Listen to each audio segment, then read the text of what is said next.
Hello, Disney Coast to Coast listeners. You may be wondering why you have this new episode in your podcast feed on an unscheduled Dctc day.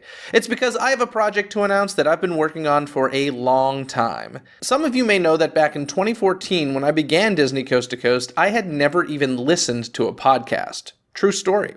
An old college roommate of mine had his own podcast, and he convinced me to come on his show. I didn't really want to, but he basically said we'd talk about all of my favorite things, like Honey, I Shrunk the Kids, The Rosie O'Donnell Show, Newsies, Nickelodeon's Snick, and more. When he bundled all of my favorite things together into one episode, I couldn't help but say yes. After recording that episode, that same friend who begged me to come on his show insisted that I create my own podcast. He felt it was a natural fit for me, but I wasn't so easily convinced. At the time, I was very busy with various other projects and felt I didn't have the time to start spinning another plate. But he insisted, and insisted, and insisted. So, I started giving it some thought. If I were to start a podcast, what would it even be about? What would I have enough to say about week after week? At first, I couldn't think of anything, but then the idea of Disney popped into my head. I know a lot about Disney, I'm passionate about Disney, and apparently I have a lot to say about Disney. So I began researching Disney podcasts and quickly discovered that there were quite a few available. So I had to find my niche, and that came with the idea of doing a coast-to-coast show where there was one host near Disneyland and the other near Walt Disney World. Obviously, the format of Disney Coast to Coast has changed since its beginnings, but that's how it all began.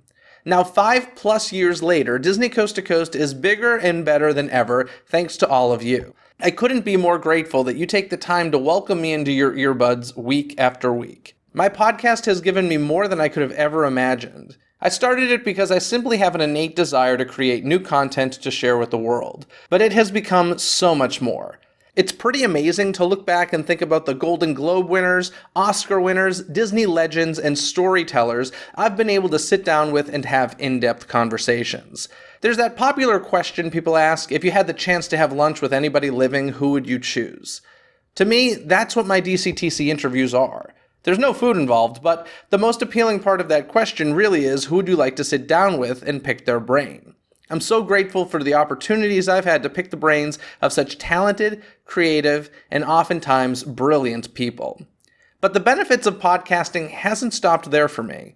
I'm always humbled when I find out about some of the folks at Disney or in the entertainment industry who actually sit down and take the time to listen to Disney Coast to Coast. It's because of Disney Coast to Coast that I was hired to be the official voice of Disney Trivia on Alexa.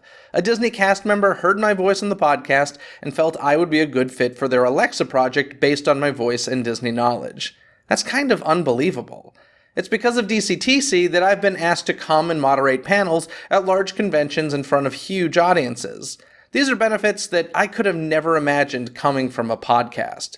So why am I telling you all of this? Because I know there's a good chance that if you're a podcast listener, there's a pretty good chance that you've contemplated creating your own podcast.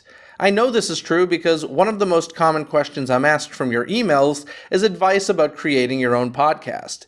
As you may remember from my story, I resisted and resisted when someone first encouraged me to make my own podcast. I had a lot of the same concerns that you may have. I don't have time, it costs too much money, I'm not technically savvy enough, and the excuses go on and on. The good news is that I've created an online course called You Can Podcast Now that will answer all of these questions and so much more for you. You see, when I started my podcast, as I'd previously mentioned, I had never even listened to a podcast. Talk about clueless.